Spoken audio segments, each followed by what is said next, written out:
यदि दानियल ने यह फैसला न किया होता कि वह जीवन भर परमेश्वर का निष्ठावान सेवक बन के रहेगा, तो परमेश्वर ने भी बाबुल की गुलामी में चमत्कारिक रूप से उसका इस्तेमाल न किया होता।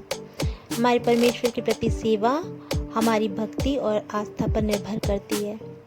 इससे पहले कि परमेश्वर किसी व्यक्ति से अपना काम ले, वह स्वयं उस व्यक्ति में काम करता है। इससे पहले कि वह हमारे साथ कुछ करे, वह हमारे लिए कुछ करता है। शालोम एवरीवन, मैं वॉलिका आप सभी का amazing facts from the Bible में एक बार फिर से स्वागत करती हूँ। दोस्तों, इस वीडियो के अंत में चैनल को सब्सक्राइब करना, इस वीडियो को लाइक, शेयर और कमेंट करना, बेल आइकॉन को दबाना ना भूलें। दोस्तों, बाबुल में एक बड़ी दिलचस्प रीति थी। जब बाबुल का राजा दूसरे राज्य को जीतता था, तो वहाँ से कुछ होनहार, प्रकाशमान और सुंदर नौजवानों को चुन लिया जाता था और उन्हें बाबुल लाकर बाबुल के विश्वविद्यालय में शिक्षा दी जाती थी। उनके दिलो दिमाग को साफ करके अपने सिद्धांतों, आदतों, रीति रिवाजों को भर दिया जाता था। जब वे नवयुवक बाबुल के तर्कशास्त्र, ज्ञान, विज्ञान, धर्म, दर्शन शास्त्र में निपुण हो जाते थे, वहाँ के रीति रिवाजों और सिद्धांतों को मानने लग जाते थे, तो उन्हें बाबुल का प्रतिनिधि बना करके उन्हें उसी राज्य या नगर में वापस शासन करने के लिए भेज दिया जाता था, जहाँ से बंधक बना करके उनको लाया गया है। यही योजना राजा नबूकदनेस्सर की दानियल और उसके साथियों के साथ थी। वह चाह रहा था कि उन्हें ले जाकर प्रशिक्षण दे, शिक्षा दे और बाबुल की बनावटी नास्तिकता और मूर्ति पूजा से उनका दिमाग भरकर यरूशलेम पर शासक बना करके भेजे। यही उसका उद्देश्य था जिसे वह पूरा करना चाहता था। ऐसा करने के लिए अवश्य था कि उनकी पिछली विचारधारा को बदलकर पूर्ण रूप से उनमें परिवर्तन कर दिया जाए। राजा नबूकदनेस्सर का उद्देश्य था कि इस नौजवानों के दिल और दिमाग में बाबुल के सिद्धांत, नियम, दर्शन और तर्क वितर्क की बातों को इस प्रकार से भर दे कि उनके दिमाग में सच्चे परमेश्वर के सारी विचार मिट जाएं। और इस कार्य में सफलता पाने के लिए उसने सबसे पहला कार्य यह किया कि उसने उनके नाम बदल दिए। नाम बदल देने का क्या अर्थ है? खोजों के प्रधान ने उनके नाम रखे। दानियल का नाम बेलतेशस्सर, हनन्याह का शद्रक, मिशाएल का मेशक, अजर्याह का अबेदनगो। बाइबल में कोई भी नाम उनके चरित्र को प्रकट करता है। आपको याद होगा कि याकूब ने अपने भाई से धोखा देकर उसके पहलौठे का अधिकार ले लिया था। याकूब नाम का अर्थ है कपटी, छलिया और धोखेबाज। आगे चलकर इस याकूब के नाम को इज़राइल में बदल दिया गया, जिसका अर्थ है परमेश्वर से कुश्ती लड़ा और प्रबल रहा। याकूब का चरित्र बदल गया तो उसका नाम भी बदल गया। अब्राम को बहुत सी जातियों का पिता बनना था, इसलिए उसका नाम अब्राम से बदलकर अब्राहम हो गया। जब शाऊल में बदलाव आ गया तो उसका नाम शाऊल से पौलुस में बदल गया। किसी के नाम का बदल जाना उसके चरित्र के बदलने को दर्शाता है। दानियल का नाम बदल दिया गया क्योंकि राजा उसके चरित्र को बदलना चाहता था। वह चाहता था कि उसकी जीवन धारा ही बदल जाए। इस प्रकार से उसका नाम दानियल से बेलतशस्सर रख दिया गया। इब्रानी भाषा में दानियल का अर्थ होता है परमेश्वर मेरा न्यायाधीश है। इस प्रकार जब दानियल बाबुल में रहा और उसके मित्र लोग उसे दानियल दानियल कहकर पुकारते थे, तो उसे लगातार ये बात याद रहती थी कि परमेश्वर मेरा न्यायाधीश है, परमेश्वर तू मुझे देखता है। उसका नाम ही बतलाता था कि परमेश्वर उसका न्याय करता है, परंतु उसका नाम बदलकर बेलतेशस्सर रख दिया गया। आप जानते हैं कि बेलतेशस्सर का क्या अर्थ होता है? इसका अर्थ होता है बेल देवता के छिपे खजाने का रखवाला। दानियल को राजा नबूकदनेस्सर के बड़े उत्सव कक्ष में लाया गया। जब उसको यह उत्सव में बड़े हॉल में लाया गया तो वहाँ पर सारी मेज़ें बाबुल के स्वादिष्ट और अपवित्र भोजनों से भरी पड़ी थी। प्रकाश झिलमिला रहे थे, सुनहरे मेज़ें चमक रही थी। नबूकदनेस्सर ने दानियल से कहा होगा, आज से तुम्हारा नाम दानियल नहीं बल्कि बेलतशस्सर होगा, अर्थात बेल देवता के छिपे खजाने का रखवाला। दानियल, देखो तुम्हारा नगर तो तहस नहस कर दिया गया है, तुम्हारे लोग मौत के घाट उतार दिए गए हैं, तुम्हारे परमेश्वर के मंदिर के सारे बर्तन निकाल दिए गए हैं और अब वे सब मेरे देवता बेल मर्दक के मंदिर में रख दिए गए हैं। अब तुम्हें तुम्हारी इस नौजवानी में ही एक बहुत बड़ा और ऊंचा पद दिया जाएगा। अब से तुम दानियल नहीं रहोगे, बल्कि आज से बेल मर्दक के छिपे खजाने के रखवाले होगे। आज से तुम्हारा नाम दानियल नहीं, बेलतशस्सर होगा। सोचिए कितनी बड़ी परीक्षा दानियल के सामने आई थी। ये एक मनमोहक परीक्षा थी। क्या आप मेरे साथ उस बड़ी पार्टी में जो बाबुल राजमहल में हो रही थी चलेंगे? मान लीजिए कि आप वहाँ हैं। मान लीजिए कि आप 2500 वर्ष पहले रह रहे हैं। मान लीजिए कि आप वहाँ खड़े हैं। आप अपने घर से 1600 किलोमीटर की दूरी पर हैं। आपने अपने शहर को हारते हुए देखा है। आपने अपने गलियों और बाजारों में खून बहते हुए देखा है। और इस समय आप संसार के सुंदरतम वैभवशाली कक्ष में एक उत्सव में आए हैं। आप एक अति सुंदर कारीगरी वाले हॉल में खड़े हैं। आपकी बुद्धि चकराने लगती है। आपने अपने जीवन में कभी ऐसा दृश्य नहीं देखा। राजा नबूकदनेस्सर अपने राज सिंहासन पर विराजमान है।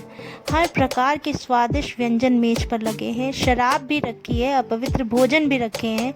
हर एक चीज़ आंखों को लुभाने वाली, बुद्धि को चकरा देने वाली, जीभ को स्वाद देने वाली है। वह भोजन मूर्ति के सामने चढ़ाया हुआ है। मूर्ति के सामने अर्पण करने के बाद आपके मेज पर लाया गया है। यदि आप वहां बैठकर खा रहे हैं तो इसका अर्थ यह हुआ कि आप उस देवता को सम्मान दे रहे हैं जिस देवता के सामने भोजन चढ़ाया गया था। अब आप क्या करेंगे? दानियल ने तो चुनाव कर लिया कि वह उस भोजन को नहीं खाएगा, और ऐसा फैसला उसने 2 कारणों से किया।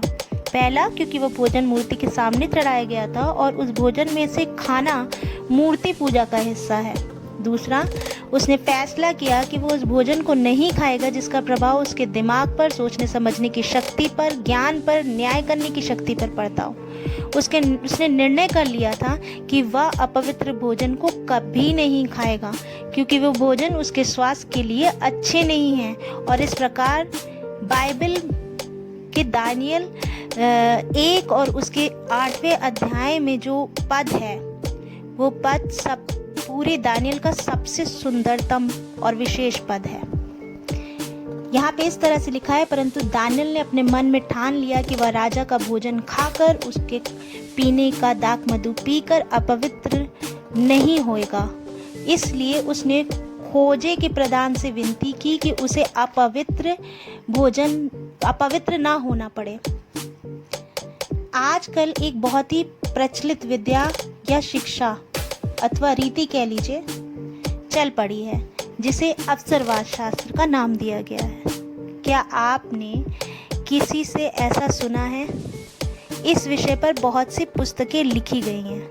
आप जानते हैं कि अवसरवाद शास्त्र क्या होता है?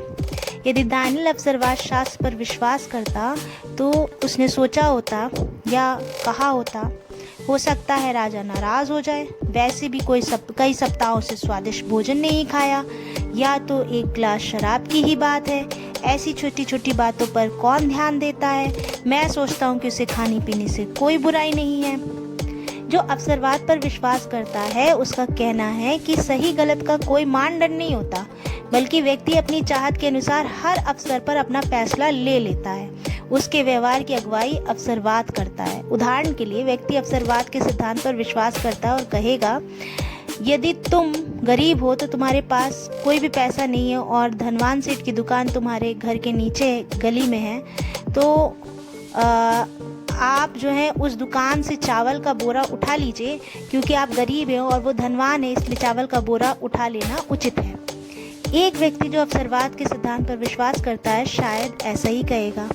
यदि 2 नौजवान एक दूसरे से प्रेम करते हैं तो कोई व्यभिचार नहीं है, क्योंकि प्रेम का अनुभव उनके व्यवहार का मार्गदर्शक है। जो व्यक्ति अवसरवाद के सिद्धांत को मानता है वो कह सकता है कि यदि आप सरकार को टैक्स दे रहे हैं और सरकार आपके टैक्स का सही उपयोग नहीं कर रही तो उसे धोखा देके 500 रुपये बचा लीजिए, और पकड़े भी नहीं जाते हैं तो ऐसा करना उचित है।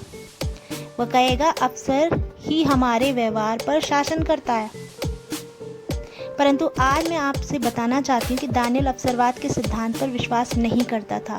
दानियल के दिमाग में सही गलत को पहचानने की योग्यता बिल्कुल साफ थी। इसलिए नहीं कि वो बाबुल में है, गुलामी में है तो अफसर के अनुसार समझौता कर ले।